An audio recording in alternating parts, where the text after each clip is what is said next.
안녕하세요 여러분. 이키 한국어 학원에서 환영합니다. 디체 디니가로 뷰피네 소레 에네데베 바웨네 어위 나롱네 디체 신비아비마 핍데 에이더 섭비더 리라지메노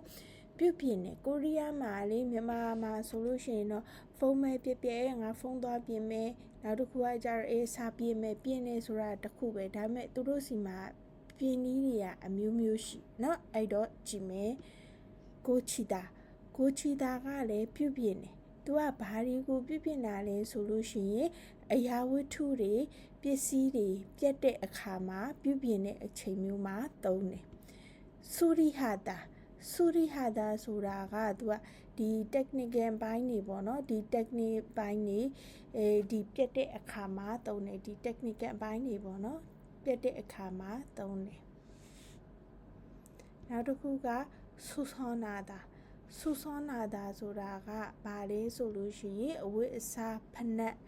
စားတဲ့ဥစ္စာတွေပြတ်တဲ့အခါမှာပြင်နေပေါ့ဥပမာဖနက်ပြင်နေနောက်တစ်ခုကအဝတ်အစားတွေကိုပြင်နေတည်တယ်နော်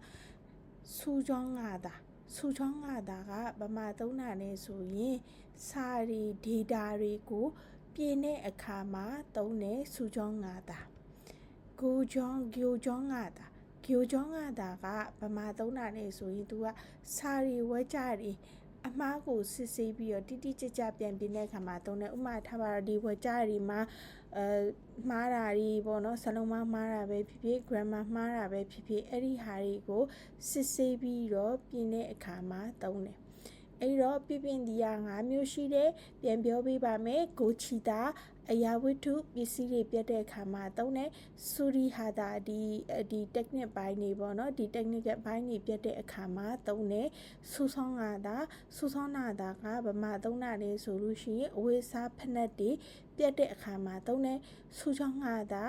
စာဒေတာတွေပြင်တဲ့အခါမှာသုံးတယ်ဂိုချောင်းနာတာစာဝကြတွေမှာအမားကိုစစ်ဆေးပြီးတော့တိတိကျကျပြင်တဲ့အခါမှာသုံးတယ်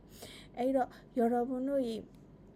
ဒီမှာဆိုလို့ရှိရင်ပြပြင်ဒီယာ5မျိုးရှိတဲ့အတွက်ကြောင့်မို့လို့ဒီ OV လေးကိုဒီချက်ကစုစီလေးနဲ့ပြင်ပေးထားတာဖြစ်တယ်အဲ့တော့ယော်ရဘွန်တို့ဒီ slide လေးကိုကြည့်ပြီးသွားပြီဆိုလို့ရှိရင်တော့ဒီနေ့အတွက် OV 5မျိုးကိုယော်ရဘွန်တို့ရသွားလိမ့်မယ်လို့ထင်တယ်အားလုံးကို감사합니다 오늘도 수고하셨습니다 다음 수업에서 만나요